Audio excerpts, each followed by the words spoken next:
justamente este lugar, este espacio en el que tenemos la chance de hablar con profesionales acerca de la salud mental y cómo afecta en diversos grupos etarios, en diversos tipos de personas. Hoy vamos a estar hablando de un tema interesantísimo porque tiene que ver con la salud mental en el adulto mayor, esa etapa de la vida a la que todos pretendemos llegar. La doctora Paola Palacios me acompaña el día de hoy y con ella vamos a estar hablando acerca de esto y mucho, mucho más. Doctora, ¿qué tal? ¿Cómo estás? Hola, ¿qué tal? Gracias por la invitación. Sí, hoy vamos a hablar de un tema bastante interesante que es la salud mental en el adulto mayor y qué implica en el desarrollo de su vida esto. Eso puedes acercar más, te pones cómoda, como más te Ah, pareja, ¿sabes? Porque una hora más o menos te voy a tener acá, bueno. así que te Ahí. preparamos ahí agua, ponete cómoda, relájate. Sí. ¿Vos sos doctora en? Yo soy especialista en geriatría y gerontología, especialista en medicina familiar y diabetología clínica. Ok, trabajas mucho entonces con adultos mayores. Trabajo y me baso más en la salud del adulto mayor, me gusta más esa rama. Sí. ¿Adulto mayor desde qué edad se considera? Hablamos de un adulto mayor a partir de los 60 años, si bien antes ya pueden 50, 55 años ya puede consultar con un geriatra, pero la edad base es 60 años. 60 años. Decime, ¿tratás con muchos? ¿Tenés un número aproximado? Mirá que De, son muchas las preguntas que tengo para hacer a partir de de acá. pacientes. De pacientes, claro. En consultorio, bastantes visitas a domicilio, muchísimos pacientes encamados. Podemos hablar de 15 a 20 pacientes semanales encamados netamente. Aparte de lo que sería consultorio, 20 por tarde. Eso es poco para la cantidad que hay. Y después la telemedicina para lo que son para el interior del país. Porque geriatra no hay mucho en el Paraguay, es una rama no muy nueva, pero sí somos pocos los especialistas en geriatría. ¿En serio? Sí.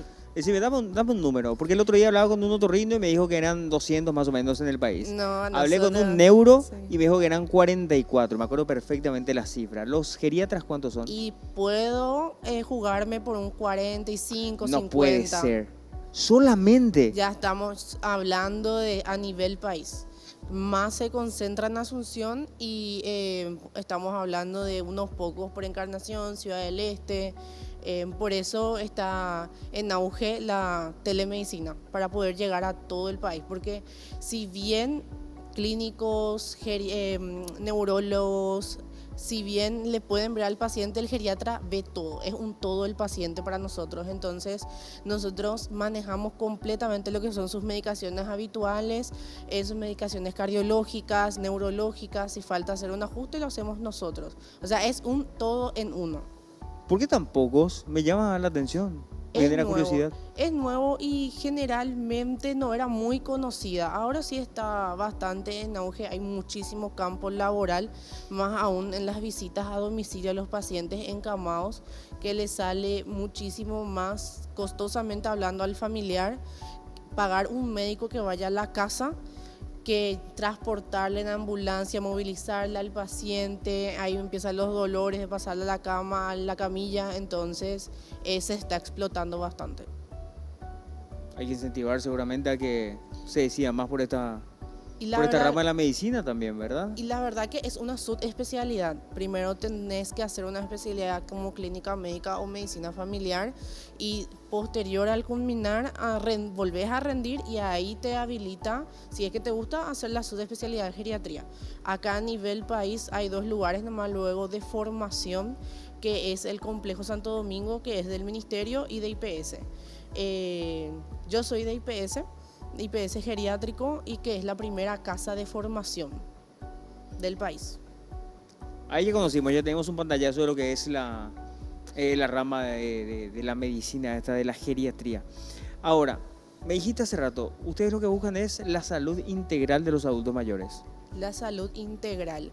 ¿A qué nos referimos con esto? Que cuando viene un paciente en consultorio, nosotros tenemos que hacer una valoración geriátrica integral. ¿Qué significa eso? Desde que comienza el paciente, cómo está caminando, si hay algún tipo de artrosis, si el paciente arrastra el pie, si es que el paciente tiene el llanto fácil en el consultorio, si es que no habla, si es que es incapaz de comunicarse, si depende de los hijos para poder hacer el hilo de una conversación. Entonces ahí nosotros ya estamos haciendo una anamnesis clínica, un examen físico corto, porque después hay que revisar al paciente, y ahí nosotros ya estamos valorando si es netamente físico lo que le trajo al paciente para un control de su medicación cardiológica, o hay por detrás hay problemas psicológicos también, que eso puede llevarle a un deterioro cognitivo al paciente. Factores psicológicos. Factores psicológicos. Y ahí entramos a hablar de lo que tiene en la cabeza el adulto mayor, ¿verdad? Y ahí entramos en la salud del adulto mayor y si es que no está solapado de una depresión que posteriormente le lleve a un deterioro cognitivo. ¿Cómo está la salud mental en general de los adultos mayores? Con los que tratás al menos. Y es bastante llamativo ahora mismo. A nivel país, en el 2022 se hizo una ley, pero ya es para todos, tanto adultos jóvenes como adultos mayores, que es la ley 7018. En el 2022 se promulgó, donde es desde la atención primaria de la salud hay que hacer este tipo de detecciones para brindarle al paciente una mejor calidad de vida, ¿verdad? Se detecta que en el adulto mayor a partir de los 60 años hay un aumento del 6,6% por año, que eso inclusive puede aumentar de a cada 5 años las enfermedades mentales en el adulto mayor y las complicaciones que tiene para su salud y para el entorno familiar posterior. Porque cuando hablamos de salud mental no estamos hablando solamente del paciente, sino que involucra a toda la familia. A ver, recapitulemos. A partir de los 60 años dijiste 6,6%, ¿qué es lo que pasa? 6,6% se vio afectado que la población del adulto mayor estaban con trastornos psicológicos, que eso sería para lo que sería, o sea, en un estudio que se hizo en la UNA a nivel país, o sea, lo que sería Paraguay. A ver, vamos a decir algo que no da gusto reconocer, pero es una realidad. Envejecer en este país es complicado, es difícil. Es difícil y más aún porque se está viviendo más. Se ve que los adultos mayores alcanzan 90, 100 años. El paciente más longevo que yo tuve fue 107 años.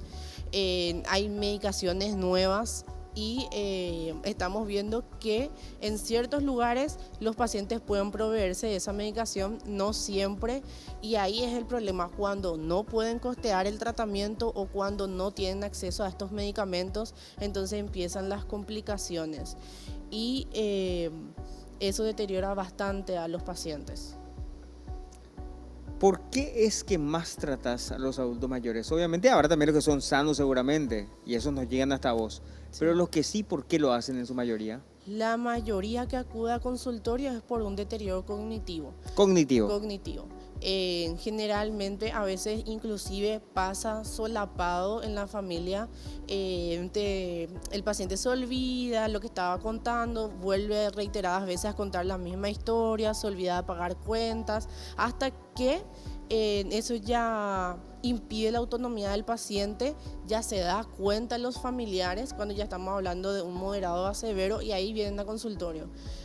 Doctora, mi mamá demasiado se olvida las cosas, o doctora, mi papá retiró plata al cajero, no saben qué gastó.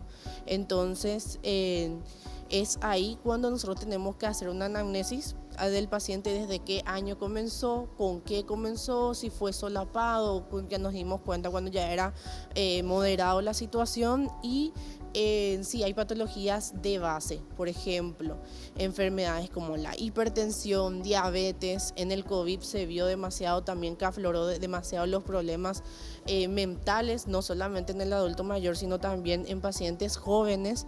Entonces hay que ver la historia detrás de cada paciente y descartar si puede ser solamente un trastorno de tiroides o a través de imágenes si es que no hay una tumoración en la cabeza que puede causar esto y estar solapado como una enfermedad mental, como una depresión, como crisis de pánico o como un deterioro cognitivo del paciente. O sea que es una valoración completa que hay que hacer desde que llega al consultorio. La salud mental de los adultos mayores es lo que estamos tocando acá con la doctora Paola Palacios. Ahora, te quiero consultar, doctora, ¿cuál es la enfermedad mental más usual en el adulto mayor paraguayo?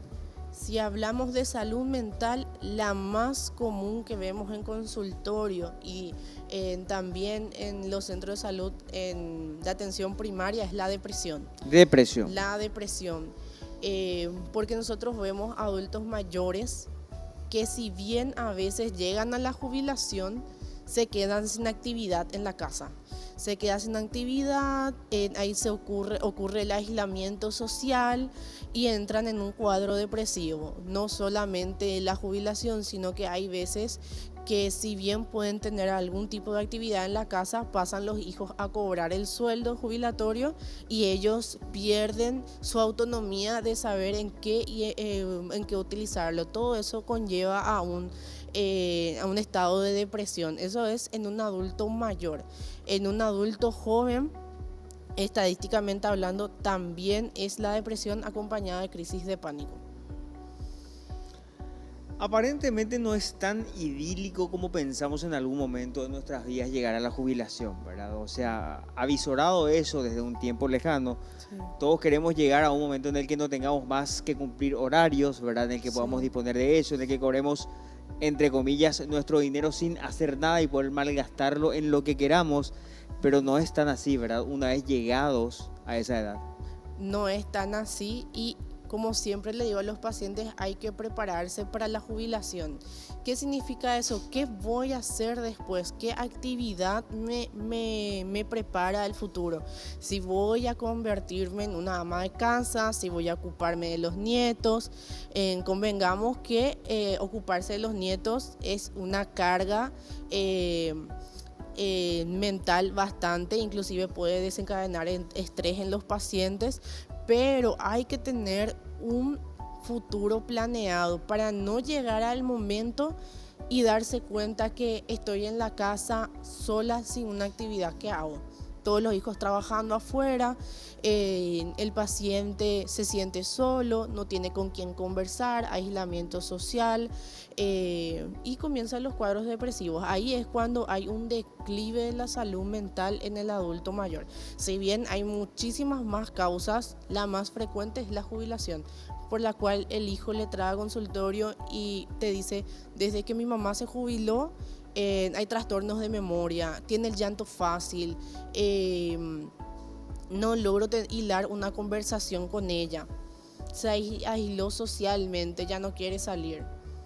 Esos son los que generalmente más escuchamos en el consultorio de geriatría.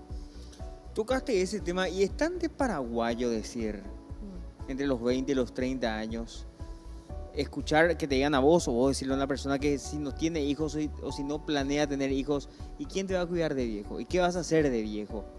Sí. ¿Verdad? Y ahora, con la visión que vos tenés, si nos planteás, si nos presentás, nosotros decimos que ahora eso es exagerado, ¿verdad? Pero evidentemente que sobre el cuarto de hora ya, hoy estamos en las postrimerías de nuestro existir, hace falta alguien, ¿verdad? Con quien poder compartir de esa forma. Sí, inclusive hay veces que nosotros recomendamos prepararse para la longevidad. ¿Qué quiere decir eso? Encontrar otras actividades secundarias a la vida laboral. Empezar a leer libros, empezar a hacer pilates, yoga, tai chi, aprender a ejecutar instrumentos musicales nuevos, aprender a estudiar, aprender a hablar otros idiomas. Todo eso ayuda a la salud mental y evita el deterioro cognitivo antes de tiempo del paciente, o si bien si es que estamos hablando de un deterioro cognitivo leve, eso ayuda bastante a no estancar, sino que hacer que el avance sea más lento. Porque cuando hablamos de un deterioro cognitivo estamos hablando versus un envejecimiento patológico. Todos en la vida envejecemos, Envejece nuestro rostro, envejece la piel, envejece los órganos, así también envejece el cerebro. Pero hay que saber diferenciar entre un envejecimiento patológico de un envejecimiento normal. Vos sabés, doctora, que el otro día justamente yo recibí en otro programa que tengo a unos adultos mayores que venían de la Escuela Municipal de Danza de Capiatá, Sí. 60 años para arriba. El señor Hernán se llama, me dijo que a los 57 años se decidió a empezar danza con su señora. Esto fue después de la pandemia, porque ellos quedaron como, ¿qué hacemos ahora, verdad? Tuvimos tanto tiempo encerrados, de por sí ya somos viejos, hay que buscar alguna actividad para hacer. Y dice que fueron a danza sin tener ninguna experiencia. Vinieron, bailaron acá todo, pipí, gugú, bellísimos.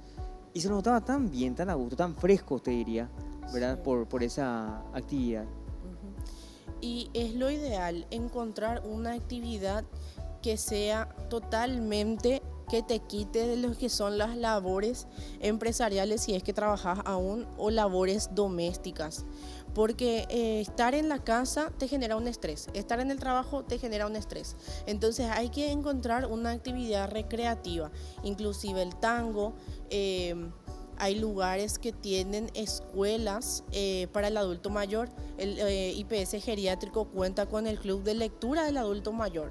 Tienen también su club de fisioterapia del adulto mayor, ¿verdad? Entonces, al hacer actividades recreativas, ayuda bastante a evitar el deterioro cognitivo y entrar en cuadros depresivos, porque el paciente, el adulto, se siente todavía autónomo, se siente todavía joven para poder desenvolverse en la vida cotidiana y poder tener actividades recreativas que que le haga sentir útil, que le haga sentir una persona Miembro de la sociedad todavía. miembro de la sociedad. Sí. ¿Son más mujeres o son más hombres los que sufren estos problemas? Me causa, me parece simpático la pregunta, porque siempre me preguntan lo mismo y es increíble que en la mujer es un 21% más y en el hombre es un 11%, 11,6% a nivel mundial. Estados Unidos, el manual de Alzheimer en el 2024 hizo un prototipo para saber en qué sexo había más trastornos mentales, qué sexo tenía más deterioro cognitivo, y es la mujer.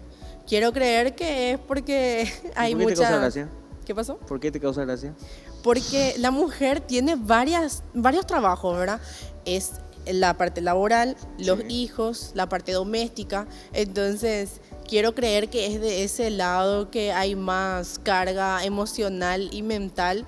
Por eso a nivel mundial hubo este destaque que la mujer tiene es más propensa a enfermedades mentales. Pero son estudios, no es que estamos tirando datos al azar. No, son estudios del manual de Alzheimer del 2024 a nivel de Estados Unidos. Hay muchos casos de Alzheimer en el país. En el país no te puedo hablar de porcentaje, pero sí a nivel mundial el Alzheimer es la enfermedad más común entre las demencias. Y entre esos otra vez es la mujer la que desencadena más el Alzheimer. Pero cuando hablamos de demencia podemos hablar de trastornos cognitivos severos como demencia frontal, demencia vascular, que son ya las otras características, pero el Alzheimer es la más común.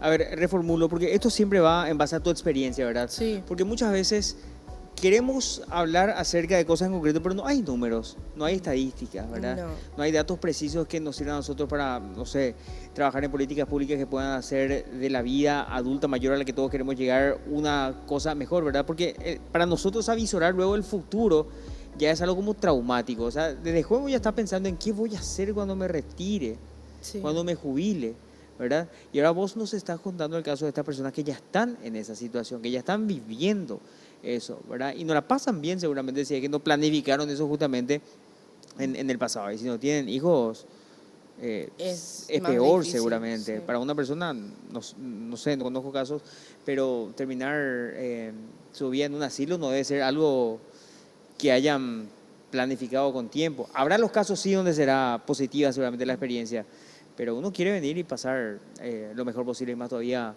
la última parte de su vida, ¿no? Y la verdad que acá en Paraguay hay, si bien no son asilos como tal, pero sí hay casas hogares, pero netamente son de forma privada. Eh, pero lo ideal sería estar en la casa, en el entorno familiar, al cuidado de todos, ¿verdad? Pero generalmente cuando los pacientes ingresan en una casa hogar, ya es o porque están encamados o porque sí ya hay un trastorno cognitivo severo que ya es difícil lidiar con la familia. Entonces, en estas casas generalmente hay fisio, psicólogo, psiquiatra, médico geriatra que hace el acompañamiento. Para evitar todas estas consecuencias que nosotros estamos hablando, hay que hacer intervenciones. Intervenciones a nivel del hogar, intervenciones a nivel del profesional. Si es que yo me doy cuenta que mi padre es jubilado o mi madre con las tareas del hogar de repente tienen el llanto fácil, se olvidan de pagar cuentas, ya no sonríen, hay un cambio de la personalidad o cambio de la conducta, a veces pueden volverse agresivos, entonces hay que llevarle al consultorio. ¿Y qué intervenciones uno puede hacer desde el hogar? Teniendo paciencia y empatía, porque siendo agresivo, diciendo ya me dijiste, ya papá, me seguís repitiendo el mismo tema, eso le ayuda, o sea, en vez de ayudarle al paciente, eso empeora las crisis de depresión, crisis de pánico o empeora el deterioro cognitivo y se produce más el aislamiento del paciente dentro de su entorno otra vez. Qué difícil debe ser también pasar por esa clase de situaciones, ¿verdad? O sea, para una persona que no está apta o capacitada debe ser frustrante, ¿verdad? El ver cómo el envejecimiento está llevándose a poco a sus padres, ¿verdad? Y la intolerancia llega también en algunos casos, lastimosamente. Y en geriatría nosotros hablamos luego de una escala que se llama la escala de Sarit, que nosotros solemos hacer en consultorio o en la visita a domicilio a los cuidadores, porque todo cuidador que se ocupe de un paciente adulto mayor, si bien que sea autónomo para movilizarse, pero con un deterioro cognitivo o con un estado depresivo o una alteración mental, una enfermedad mental, produce un estrés y eso se llama estrés del cuidador. Y muchas veces hay que hacer también intervenciones o hay que hacer una educación al cuidador para evitar estas situaciones ocurran en el domicilio o en el hogar en donde esté el paciente. Escala de Farid, dijiste. Escala de Sarit. Sarit. ¿Cómo se mide? Es una escala de 10 preguntas donde te va diciendo el cuidador sí, no, y eso tiene un puntaje. Hablamos de positividad cuando es de un 7 a 8 puntos positivos. Entonces eso quiere decir que el cuidador está con un estrés moderado a severo y ahí es cuando se tiene que hacer o una reeducación o hay que hacer un descanso del cuidador. ¿Te acordás alguna de las preguntas?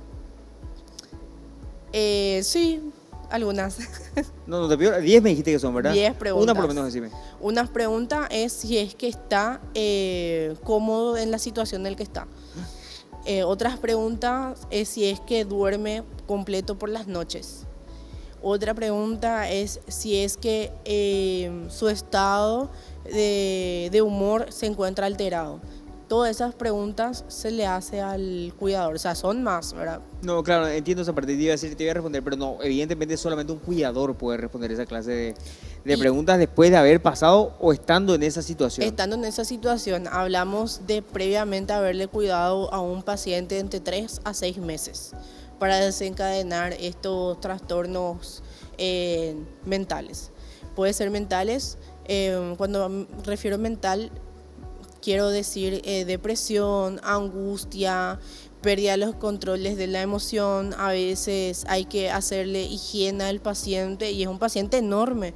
Entonces eso te produce una serie de cambios de humor porque vos sabés que tenés que higienizarle, pero vos tenés ya dolores de columna por su cuidado. Entonces no estamos hablando netamente sino de mental, sino que trastornos físicos también.